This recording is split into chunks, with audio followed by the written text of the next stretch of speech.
ओम। आज का प्रातः क्लास है 29 जून 1968।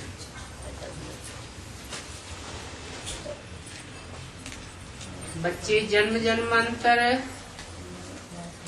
और सत्संगों में गए हैं और यहाँ भी आए हुए हैं।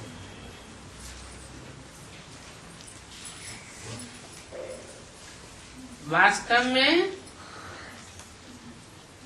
इसको ही सत्संग कहा जाता है।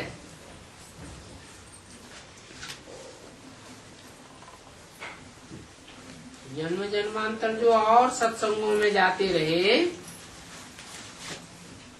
उसको सत्संग नहीं कहेंगे। क्यों? मनुष्य, क्योंकि मनुष्य सत्य नहीं हो सकता 100%। मनुष्य गुरुओं ने जो भी सुनाया सृष्टि के बारे में, आत्मा के बारे में, परमपिता परमात्मा के बारे में, वो सब झूठ ही झूठ सुनाया। और झूठ का रिजल्ट ये हुआ कि सारी दुनिया आज झूठ खंड बन गई।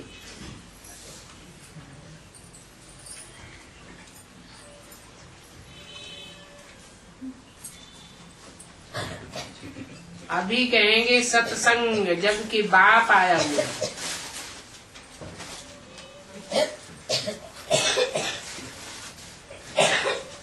और उसका रिजल्ट क्या होता है सत्संग का? क्या गाएंगे? सत्य का संग तारे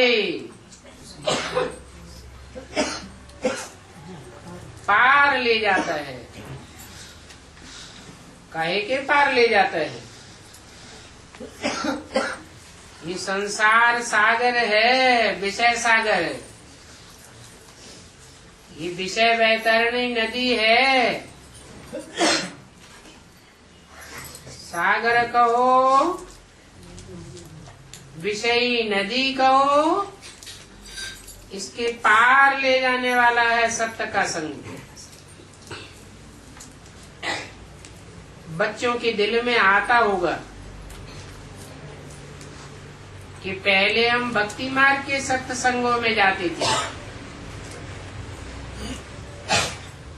और यह भी अभी यहाँ बैठे हैं तो भक्ति मार्ग के सत्संगों में और इस ज्ञान मार्ग के सत्संग में रात दिन का फर्क भासता है। क्योंकि वहां तो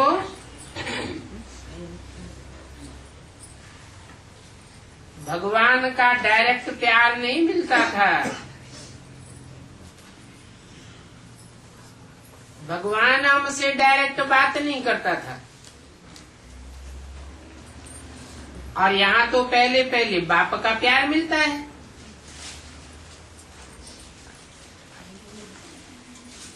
फिर बाप को बच्चों का प्यार भी मिलता है।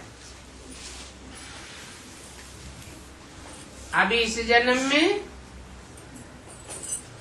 तुम्हारी चेंज हो रही है। तुम समझ गए हो कि हम आत्मा है न कि शरीर। और जन्मों में तो अपन को शरीर ही समझते रहे, देह समझते रहे और देहधारी गुरुओं के संग में जाते रहे।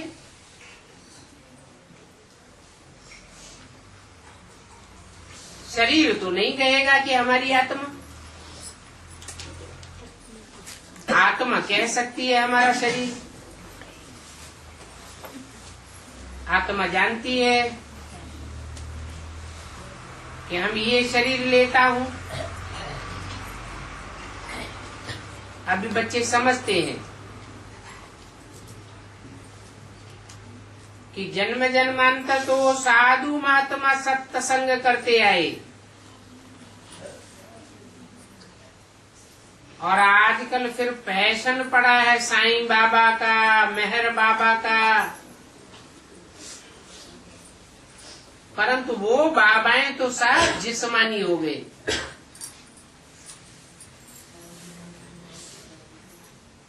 क्योंकि जिस्म की ही याद दिलाते हैं।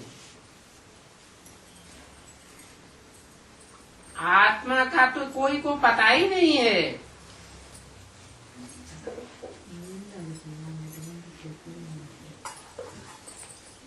वास्तव में जिस्मानी प्यार में सुख होता ही नहीं है।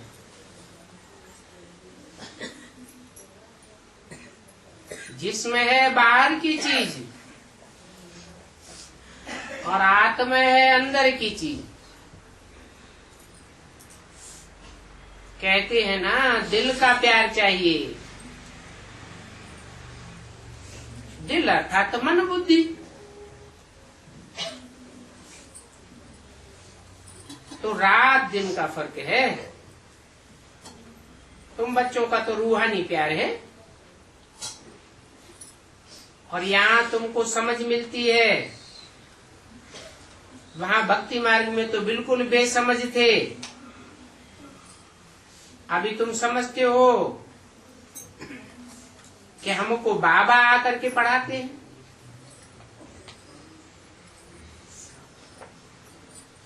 और वह बाबा कोई हद का बाबा नहीं है। 2, 4, 8, 10, 15, 25 हजार, 2000 करोड़ का, 2 करोड़ का बाबा नहीं है। बेहद का बाबा है। जो भी 500, 700 करोड़ मनुष्य मात्र हैं, सबका बाबा है।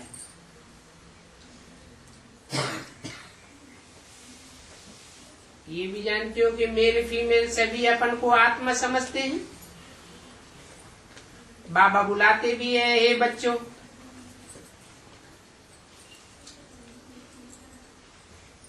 बाप रिस्पॉन्ड करेंगे, हे बच्चों। तो फिर बच्चे भी रिस्पॉन्ड करेंगे, ओ बाबा। ये है आत्माओं और बच्चों का मेला बाप के साथ। आत्मा परमात्मा का मेला है। भक्ति मार्ग में जो मेले होते थे वो तो आत्माओं के साथ होते थे। उन मेलों में तो मेले बनते चले आए।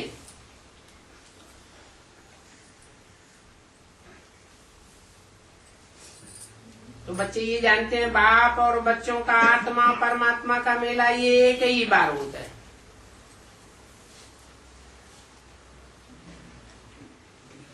बच्चे बाबा बाबा कहते रहेंगे क्योंकि बाबा अक्षर बहुत मीठा होता है। बाबा कहने से ही वर्षा याद आवेगा। तुम छोटे बच्चे तो नहीं हो।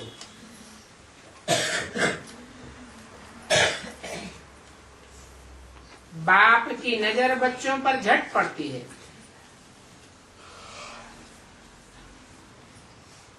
बच्चे भी जानते हैं बाबा से क्या वर्षा मिलना है।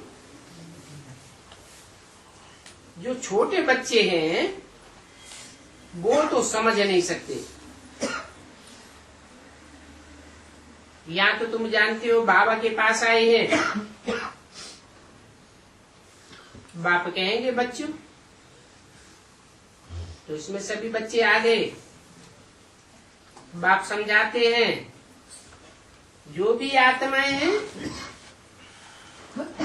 वो सभी बाप के घर से यहाँ आती हैं पाठ बजाने के लिए।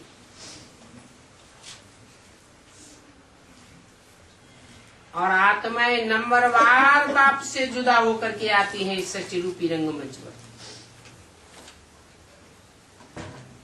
कौन कौन आत्माएं कब कब पाठ बजाने आती हैं ये भी तुम्हारी बुद्धि में है। बाप समझाते हैं कि सभी आत्माओं की सेक्शन अपनी अपनी है। जैसे बीज होते हैं ना,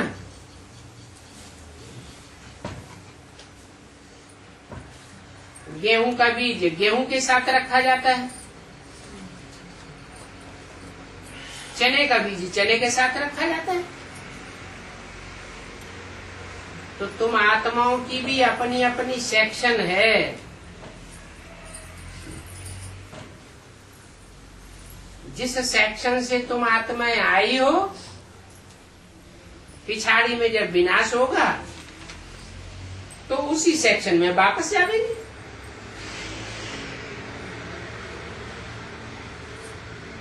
ये ड्रामा में नूद है। बाकी बाप किसको अपने सेक्शन में भेजते नहीं है, ऑटोमेटिक ये आने जाने का ड्रामा बना हुआ है। हर एक अपने अपने धर्म में आते रहते हैं।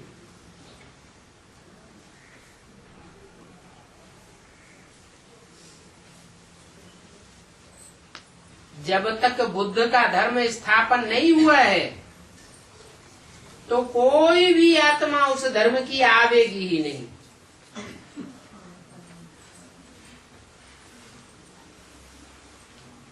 जब महात्मा बुद्ध आवेंगे तो उनके पीछे पीछे बौद्ध धर्म की आत्माएं भी आवेंगी।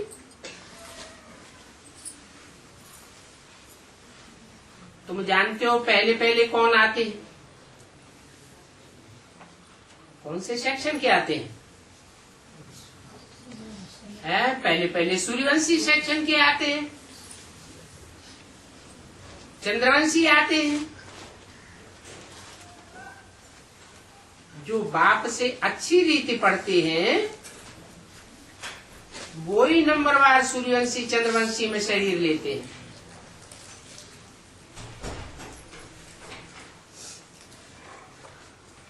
और सूर्यवंशी चंद्रवंशी में भी नंबरवार है ना। अभी जो इस समय है वो है सूर्यवंशी।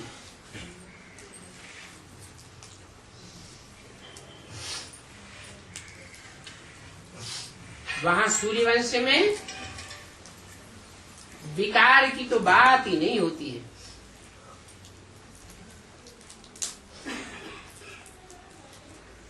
भोग बल से आत्मा जन्म नहीं लेती है। कैसे लेती है? योग बल से आत्मा आकर के गर्भ में प्रवेश करती है। उस समय समझेंगे भी कि मेरी आत्मा इस शरीर में जाकर प्रवेश करती है।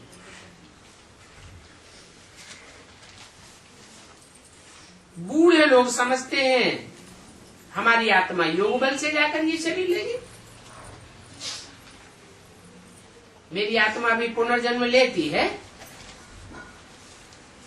वो माँ बाप भी समझते हैं कि हमारे पास बच्चा आता है या उनको बच्चा होने वाला है तो मालूम पड़ेगा माँ बाप को भी कि बच्चा आने वाला है। और फिर साक्षात्कार भी होता है। वो अपने लिए समझते हैं कि हम जाकर दूसरे शरीर में प्रवेश करते हैं, उनका बच्चा होने वाला होगा तो बाप समझेगा स्त्री के गर्भ में आत्मा आकर प्रवेश किया। महसूस तो होगा ना, साक्षात्कार होता है बच्चा होने वाला है। और जो भी नई नई आत्माएं आवेंगी वो ऊपर से ही आवेंगी।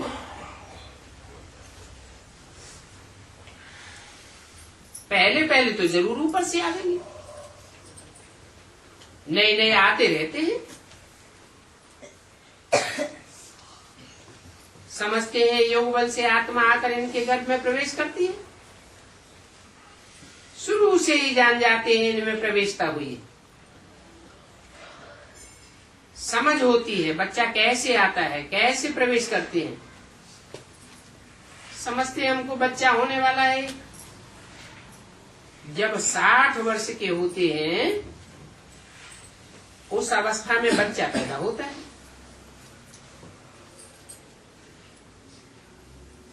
तो ये भी उनको विचार उठते हैं, जरूर ये वहां का कायदा होगा कि बच्चा किस आयु में आवेगा। वहां तो सभी रेगुलर चलता है।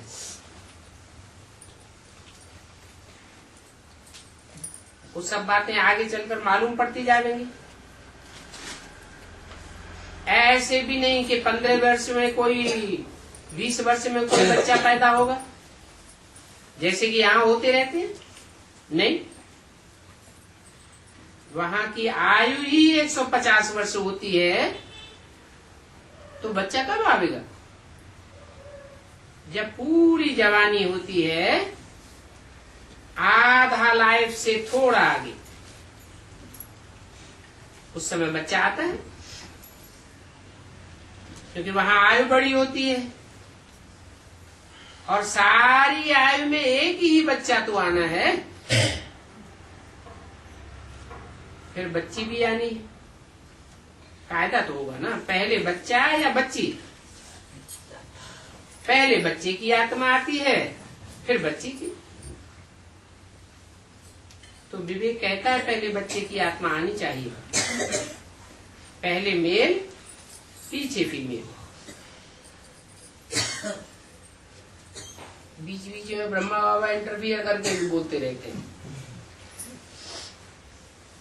8-10 वर्ष का फर्क भी होता होगा। दोनों की आयु बड़ी है,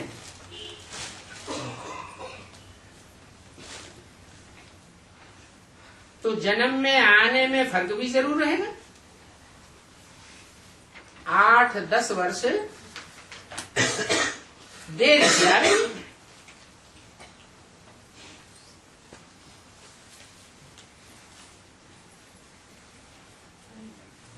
फिर अभी बताओ किसने बोला आगे चल के तुम बच्चों को सब साक्षात्कार होना है। बच्चा और बच्ची के जन्म में 8-10 वर्ष का अंतर होगा या नहीं होगा? है? नहीं होगा, तभी तो बोला आगे चल करके तुम बच्चों को सब साक्षात्कार होना है। 29 जून 68 की वाणी का दूसरा कैसे कैसे वहां के रस्म रिवाज होते हैं।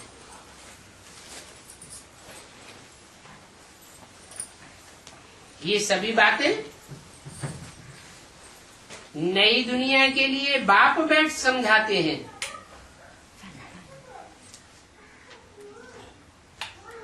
बाप ही नई दुनिया की स्थापना करने वाला है। तो नई दुनिया की रस्म रिवाज जरूर सुनाते होंगे। आगे चल करके बहुत सुनावेंगे।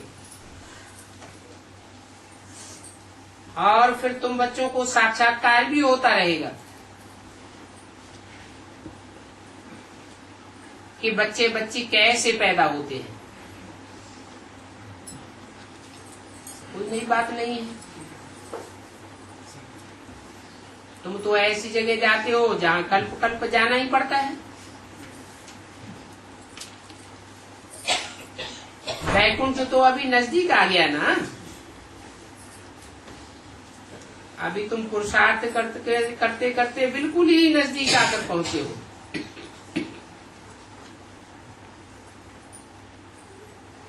आगे चलकर हर एक चीज तुमको नजदीक ही देखने में आएगी। जितना जितना तुम योग में मजबूत होते जाएंगे,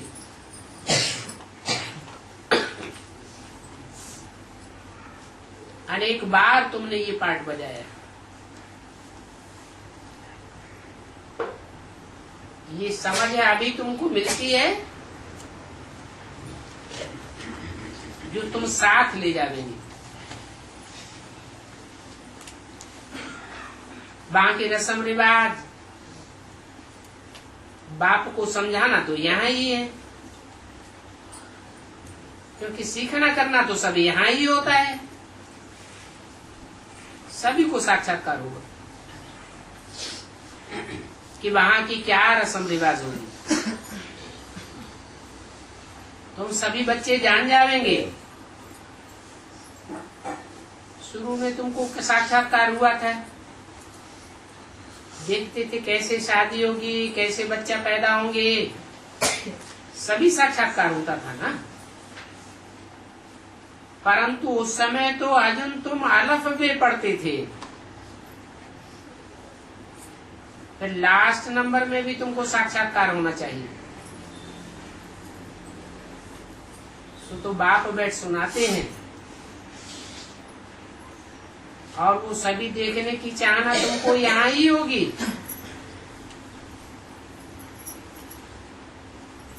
समझेंगे, सोचेंगे कि कहाँ जल्दी शरीर हमारा न छूट जावे, ताकि सभी कुछ देख करके जावे। इसमें आयु बढ़ाने के लिए चाहिए योग बल।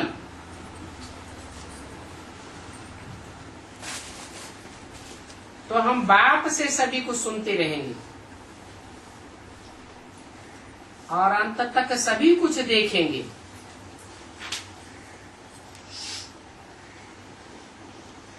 जो पास्ट में चले गए उनका चिंतन नहीं करना है। वो तो उनका ड्रामा में पार्ट था बीच में जाने का, उनकी तकदीर में ही नहीं था ज्यादा बाप से लेना। क्योंकि जितना जितना तुम सर्वस्व बनते हो तो तुम बच्चे बाप को बहुत प्यारे लगते हो। जितना बाप को याद करते हो वह तुम्हारी याद जमती रहेगी, फिर तुमको बहुत मजा आएगा। अभी तुम हो ईश्वर के संतान, बाप कहते भी हैं तुम आत्मा हमारे पास थे ना। भक्ति मार्ग में तो मुक्ति के लिए बहुत परिश्रम करते हैं, फिर भी बेचारे जीवन मुक्ति को तो जानते ही नहीं है। उन सन्यासी गुरु आदि लोगों को तो ये ईश्वरीय ज्ञान ही नहीं है। ये ज्ञान तो बहुत लवली है, जानते हो कि बाप हमारा बाप भी है, टीचर भी है, सदगुरु भी है। वो हमारा सच्चा सच्चा सुप्रीम बाबा है, जो हमको 21 जन्म के लिए सुखधाम ले जाते हैं।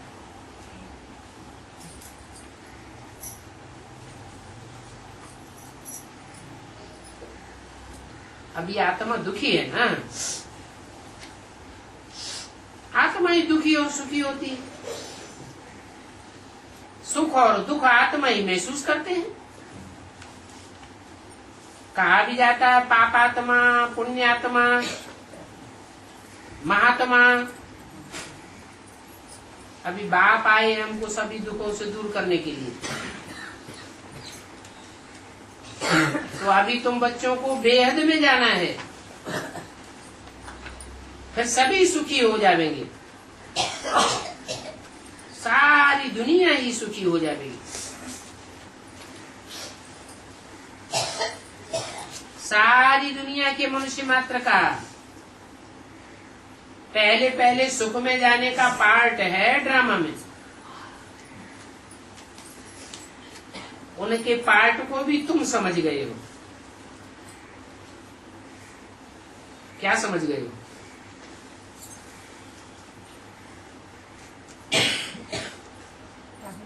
कि और आत्माएं तो एक जन्म के लिए जीवन मुक्ति भोगती है और तुम तो 21 जन्मों के लिए जीवन मुक्ति भोगते हो। तो तुम कितना खुशी में रहना चाहिए। बाप आया हुआ है, हमको स्वर्ग में ले जाने के लिए आया है, तो हम सभी आत्माओं को ले जाएंगे स्वर्ग में। बाप धैर्य देते हैं। क्यों धैर्य देते हैं? क्योंकि बच्चे अभी दुखों में हैं। ये लास्ट जन्म अति दुखों का है, तो धैर्य देते हैं, मीठे मीठे बच्चों, मैं तुमको सभी दुखों से दूर करने आया हूं। तो ऐसे बाप पर कितना प्यार होना चाहिए। तुम ये भी जानते हो कि सभी संबंधियों ने हमको दुख दिया है।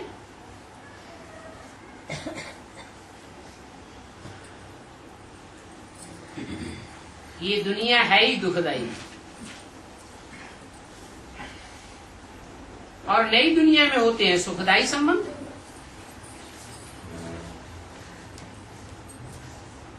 कहाँ पुरानी दुनिया, कहाँ नई दुनिया। गरुड़ पुराण में दिखाते हैं बिच्छू टिंडन बनते हैं, ऐसे ऐसे एक दूसरे को काटते रहते हैं, फिर कहते हैं मनुष्य का जीवन सबसे उत्तम।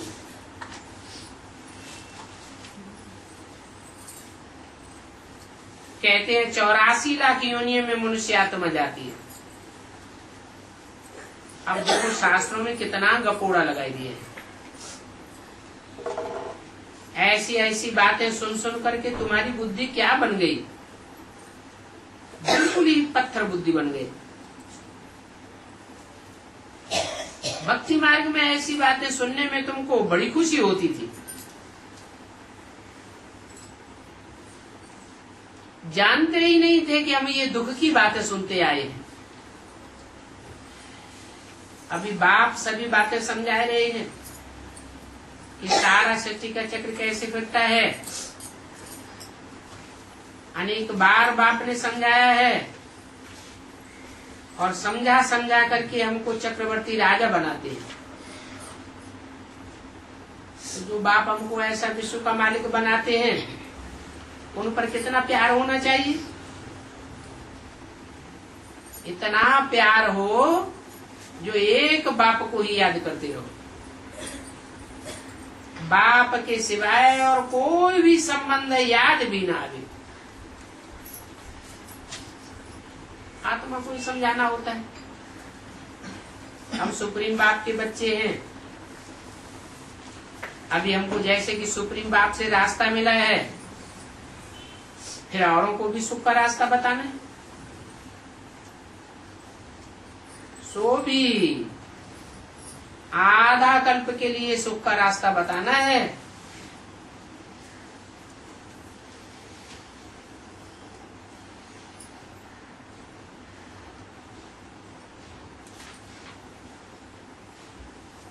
बाप तुम पर भी कुर्बान जाते हैं, क्योंकि तुम बाप का संदेश दे करके सभी को दुख दूर करते हो। तो समझते हैं इन्हों को ये नॉलेज सुप्रीम बाप से मिलती है।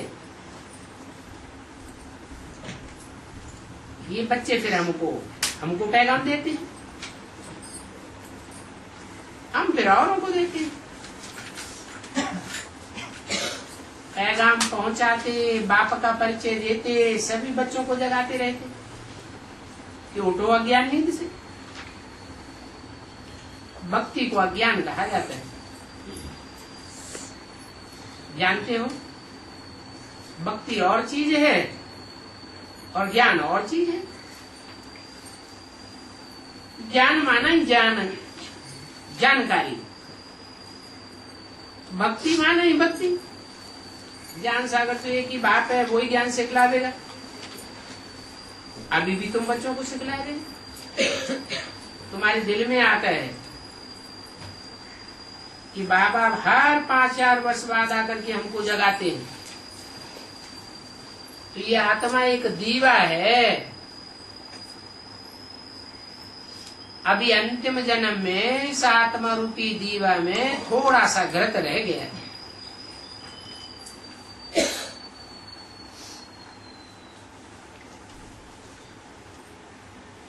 समझो कि दीवा बुझने पर ही आ गया है। इसलिए अभी फिर बाप ज्ञान घृत डाल करके दीवा जगाते हैं। दीवा जगता है तो आत्मा रूपी ज्योति प्रज्वलित होती है। प्रज्वलित तब होती है जब तुम बाप को याद करते हो। 29 जून 68 की वाणी का तीसरा पेज। आत्मा में जो कट चढ़ी हुई है वो कट बाप की याद करने से ही उतरेगी। और इस याद की यात्रा में ही माया की लड़ाई चलती है। माया तुमको घड़ी घड़ी बुलाई देती है और कट उतरना बंद हो जाता है।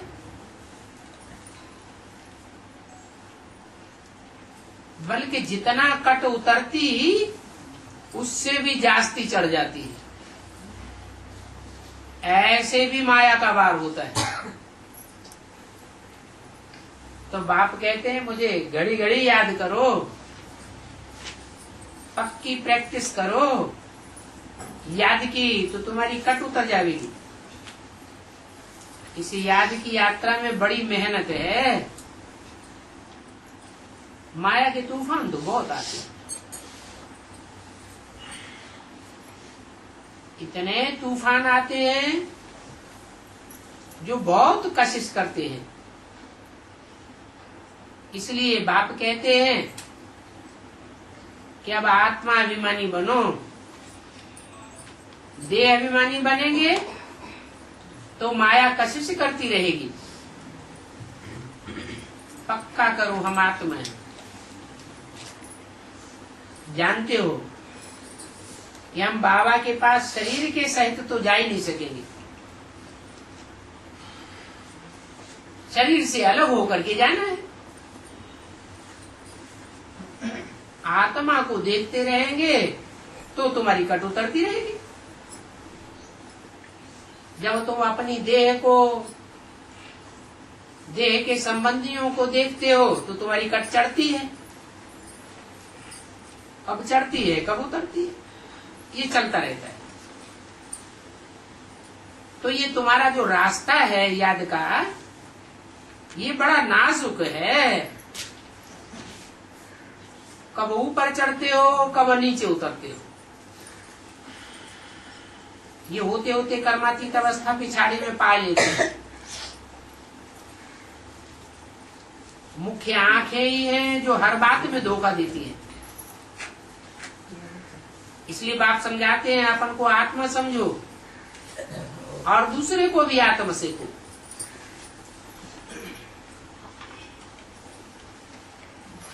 मेल्स को आंखें बहुत धोखा देती हैं।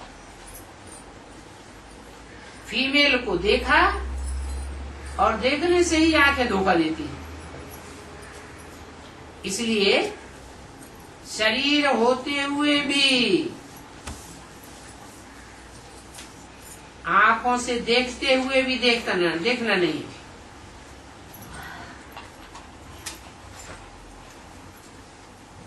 पक्का करो कि हमारी बुद्धि सुखधाम और शांति धाम में लटकी हुई है। साथ साथ दैवी गुण भी धारण करने हैं। भोजन भी शुद्ध होना चाहिए। तुमको तो देवता बनना है। देवताओं का भोजन तो पवित्र होता है।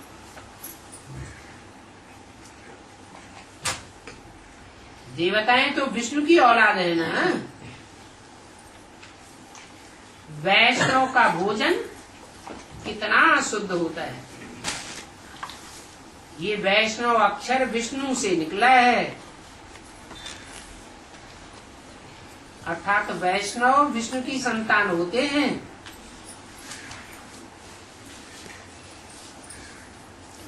वो देवताएं कब गंदी चीज तो थोड़ी ही खाते होंगे। वैष्णव देवी का भी मंदिर है।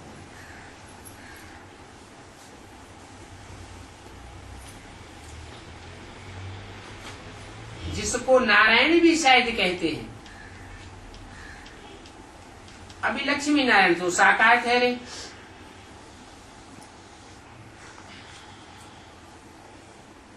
उन दोनों को तो मिलकर के 4 भुजाएं होनी चाहिए।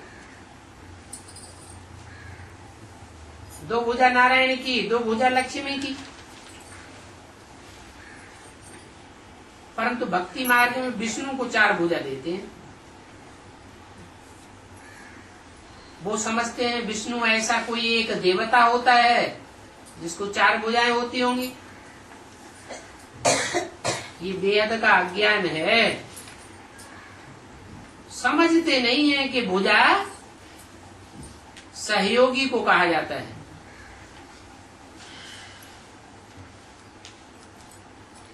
नहीं तो 4 भुजा वाला कोई मनुष्य तो हो नहीं सकता। सतयुग में भी 2 भुजा वाले होते हैं। तो देखो भक्ति मार्ग में मनुष्य कितने पत्थर बुद्धि हो गए हैं, समझाने से भी कुछ समझते नहीं है। ब्रह्मा को भी 2 भुजाएं हैं।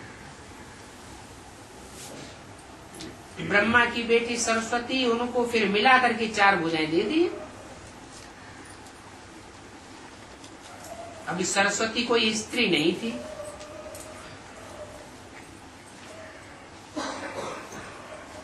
स्त्री नहीं थी तो सहयोगी किसको बनावे? ये है प्रजापिता ब्रह्मा की कहानी। जितने बच्चे अडॉप्ट करते जाते हैं उतनी ही भुजाएं बढ़ती जाती हैं।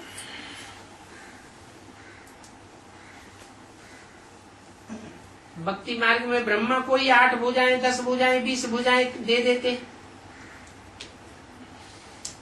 ब्रह्मा की 1000 भुजाएं भी कहते हैं।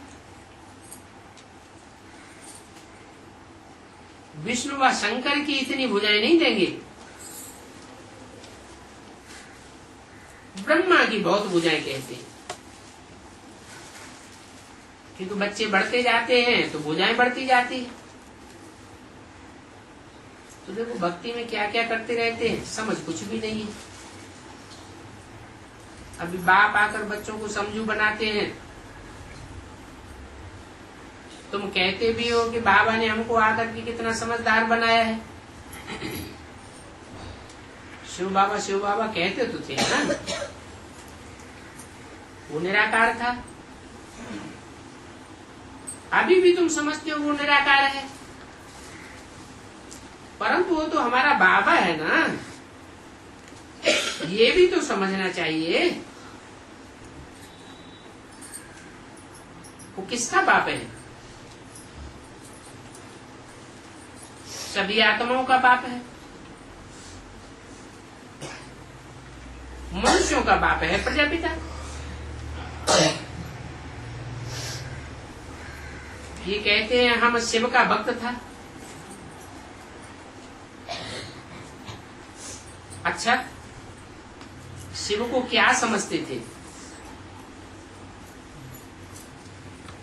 अभी तो तुम समझते हो कि शिव बाबा सभी आत्माओं का बाप है, इसलिए सभी उनकी पूजा करते हैं। पहले पहले तो तुम भी शिव की पूजा करते थे, फिर आस्ते आस्ते कोई किसकी पूजा करते वृद्धि को पाते जाते। ये सभी बातें बाप बैठ समझाते हैं। पहले अब भी विचारी भक्ति होती है तो एक शिव की पूजा करते हैं, फिर अनेकों की पूजा करने लग पड़ते हैं। तो अभी मुख्य बात बाप कहते हैं, अभी फिर से आप बेविचारी बनो, मां में कम याद करो। तो उन्हें बुलाया भी है, हे पतित पावन आकर के हमको पावन बनाओ। सभी पुकारते रहते हैं, पतित पावन सीताराम, ये भी गाते रहते थे। इस बाबा को थोड़ी मालूम था कि ऐसे ही प्रवेश करेंगे। कितना बंडर लगता है। इनको कब ख्याल में भी नहीं था। पहले तो मुझ गए कि ये क्या होता है। मैं किसको देखता हूं तो बैठे बैठे उनको कशिश हो जाती है।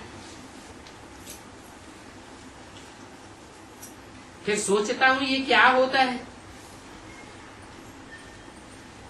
अभी पता चला कि ये तो शिव बाबा कशिश करते थे। उनको तो ये भी पता नहीं पड़ता था। सामने बैठे हो तो ध्यान में चले जाते थे। तो लोग वायरे हो गए, ये क्या होता है। अब इन बातों को समझने के लिए तो एकांत चाहिए। फिर बैराग आने लगा, कहाँ जाऊं। अच्छा, बनारस जाता हूं। ये उनकी कशिश थी, जो इसको भी कशिश कराते थे। इतना सभी बड़ा कारोबार सब छोड़ करके गया। इन विचारों को क्या पता था कि बनारस में क्यों जाते हैं। फिर वहां जाकर के बगीचे में ठहरा। वहां भी पेंसिल हाथों में उठा करके दीवारों पर चक्कर बैठ निकालते थे। बाप क्या कराते थे कुछ भी पता नहीं पड़ता था। रात को नींद आ जाती थी तो समझता था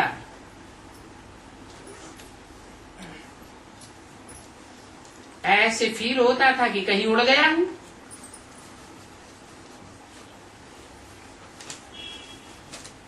फिर जैसे कि नीचे आ जाता था। कुछ भी पता नहीं हो रहा था। पहले तो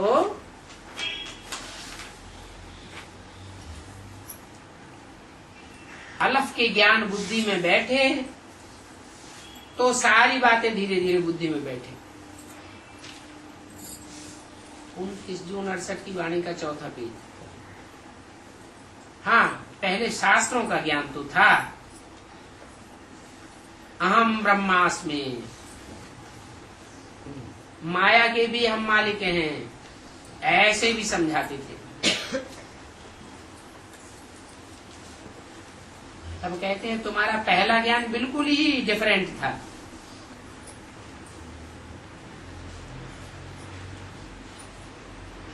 अभी हम तो जानते हैं पहले तो हमारी बुद्धि में शास्त्रों का भूसा था। वो भूसा कोई जल्दी थोड़े ही निकलता है। इनका भी शास्त्रों का भूसा देरी से निकला। शुरू में कितने साक्षात्कार होते थे। बच्चियां बैठे बैठे चली जाती थी ध्यान में। बाबा ने खास बच्चों का स्कूल बनाया था। अभी फिर ख्याल होता है बच्चों का क्लास बनावे। वहां तो छोटे छोटे बच्चे थे, अभी बड़ों बच्चों का क्लास बनावे। फिर सोचा ऐसे तो नहीं होगा कि कहीं फिर ध्यान में चले जाए। अब ये तो बड़ी कुमारियां हैं, पता नहीं क्या पार्ट चलेगा।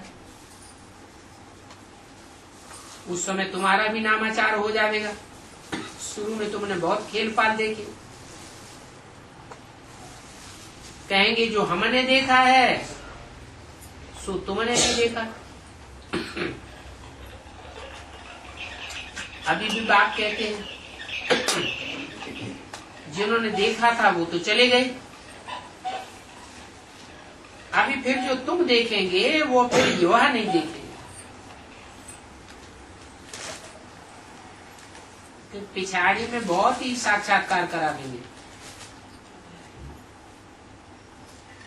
तुम फील करेंगे हम नजदीक होते जाएंगे।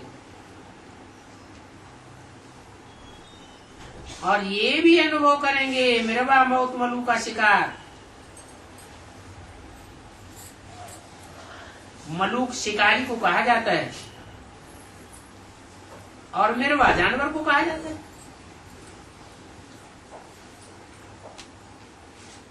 तुम प्रैक्टिकल में नंबरवार पुरुषार्थ अनुसार मलूक बन जाते हो। जो कि साक्षात्कार करते हो पिछाड़ी में कैसी अवस्था रहती है, बिल्कुल निश्चय बुद्धि, बल कुछ भी हो जाए जरा भी घबराएंगे नहीं। ऐसी तुम बच्चों की अवस्था आने वाली है।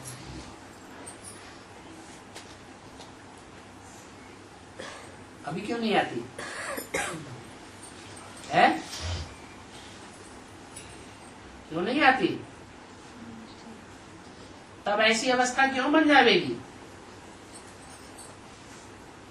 अभी 63 जन्मों के हिसाब किताब रील में घूम रहे हैं, तो हमारी अवस्था को नीचे ऊपर कर देते हैं। फिर हिसाब किताब पूरे हो जाएंगे, कर्मातीत अवस्था बन जाएगी, तो फिर जरा भी नहीं घबरावेंगे। इसलिए बाप कहते हैं अभी अच्छी रीति पढ़ाई को समझते जाओ, टाइम बहुत थोड़ा है, पुरुषार्थ करते जाओ। ये ईश्वरीय परिवार है, बाहर में तो ये परिवार होता ही नहीं है।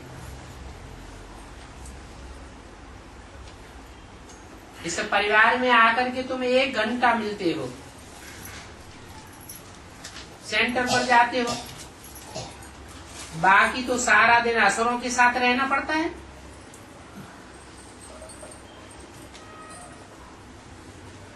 वो तो जंगली जानवर हैं दुनिया में,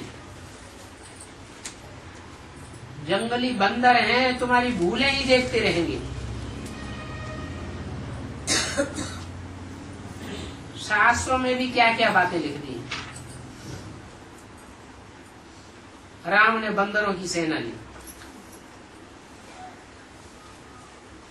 अभी तो तुम समझते हो भक्ति मार्ग के शास्त्र पढ़ते पढ़ते कितना टाइम वेस्ट हो गया। Waste of time, waste of energy, waste of money किया।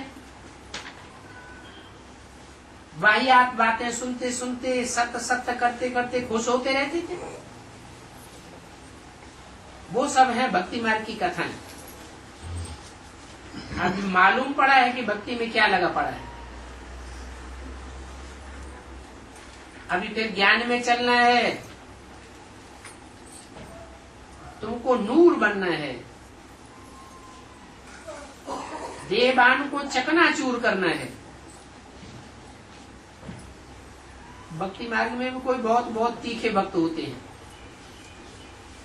उन भक्तों को नवदा भक्त कहा जाता है।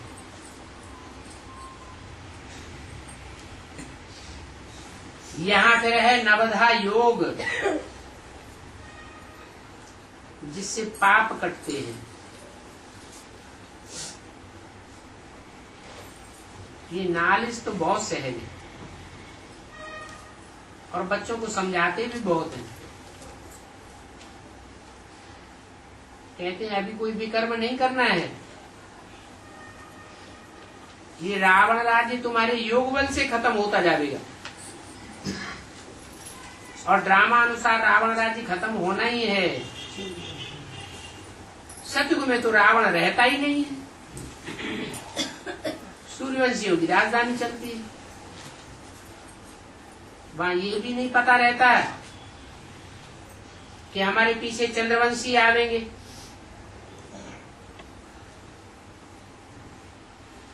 फिर उसके बाद है इस्लाम वंशी आवेंगे। फिर कौन कौन आवेंगे ये कुछ भी पता नहीं रहता। यहाँ तो दुख की दुनिया है, पास्ट का दुख भी याद आता रहता है, आगे के लिए भी दुख की चिंता रहती है। वर्तमान दुनिया में तो दुख देखने में ही आता है, परंतु वहां तो सुख की दुनिया होगी। पास्ट और फ्यूचर को याद नहीं करेंगे, वर्तमान की सुख की दुनिया में रहेंगे। तो ये फर्क हो जाता है, नई दुनिया और पुरानी दुनिया। इन बातों में मुझना नहीं चाहिए। ये बातें सुनकर के मुझते कौन है? हैं? जो वहां नई दुनिया में जाने वाले नहीं होंगे उनको मुझान होती है,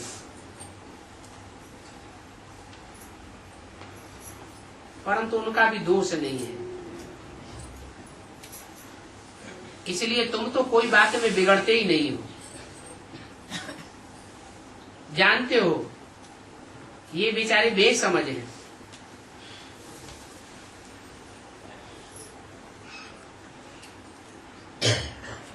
ये प्राइम मिनिस्टर कितना बड़ा है,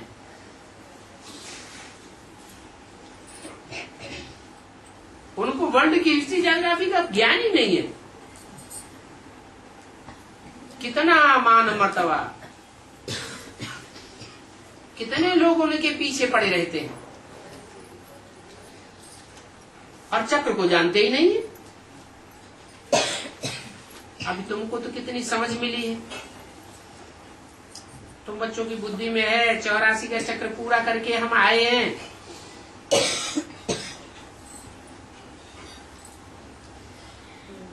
अगर चक्कर लगाया है कम तो याद भी कम रहेगी, अगर पूरा चक्कर लगाया है तो याद भी ज्यादा रहेगी।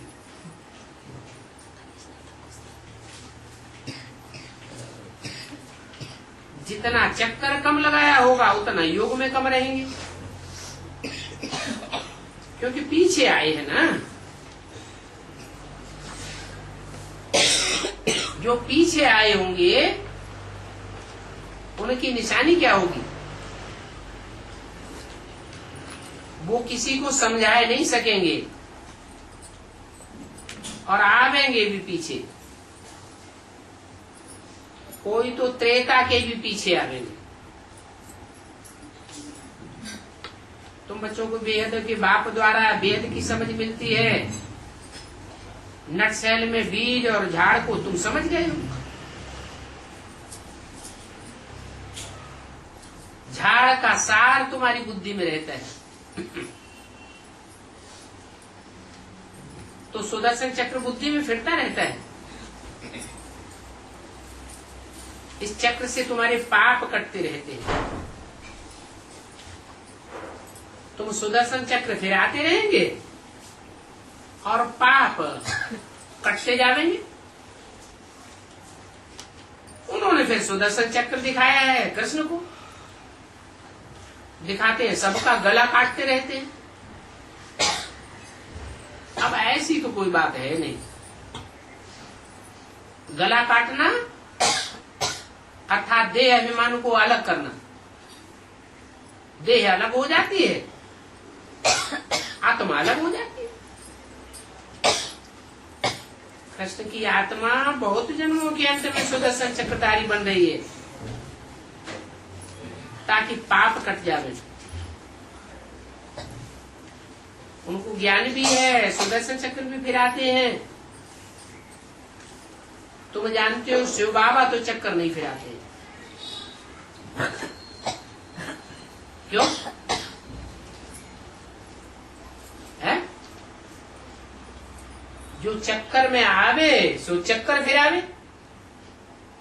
जो 84 के चक्कर में आता ही नहीं वो चक्कर क्यों फिरावेगा? जो कम चक्कर में आवेगा वो कम चक्कर फिरावेगा। ऑलराउंड चक्कर में आवेगा तो ज्यादा चक्कर फिरावेगा।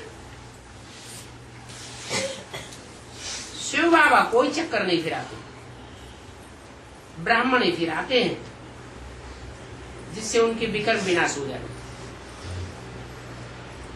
विकर्म विनाश हो जाएंगे तो फिर तुम देवता बन जाओगे। अभी तुमको सुदर्शन चक्र का ज्ञान मिला है, ये ज्ञान देवी देवता बनने के लिए मिला है। ये तुम्हारी एम ऑब्जेक्ट है। क्या? देवी देवता बनना। तुम जानते हो कि हम सुदर्शन चक्र फिरा करके देवता बन रहे हैं। फिर 5000 वर्ष के बाद तुमको ये ज्ञान फिर से मिलेगा। तुम कितने भाग्यशाली हो। जानते हो कि देवताओं को भी ये ज्ञान नहीं होगा। तो फिर लोग कहते हैं, ये क्या कहते हैं? ये तो अपने लिए समझते हैं कि हमारे में ही ज्ञान है, और देवताओं के लिए कहते हैं वो तो बुद्धू थे।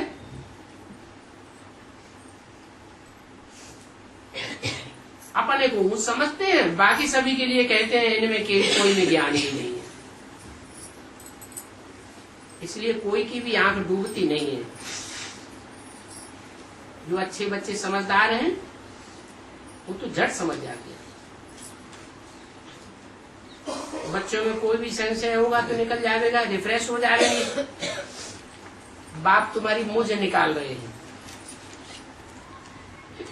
इसलिए मधुबन का गायन है। मधुबन में बच्चे आते हैं बाप के पास तो बुझाहट सारी दूर हो जाती है।